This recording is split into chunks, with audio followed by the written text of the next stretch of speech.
Teadaolevalt see üleandmise tseremoonia toimub juba 25 aastat järjest. Aga väidetavalt selle aja jooksul Tallinna linnapea kordagi ei ole siia kohale jõudnud, et seda tiitlit üle anda. Pean tunnistama, et mina sain seda just hiljuti teada. Muidu tuleks juba 25 aastat tagasi.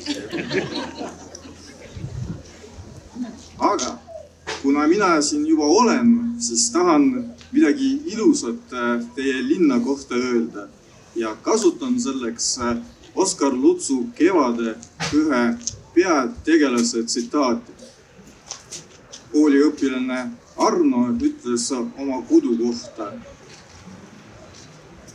Lilled, heinamaa ja päikesepaiste.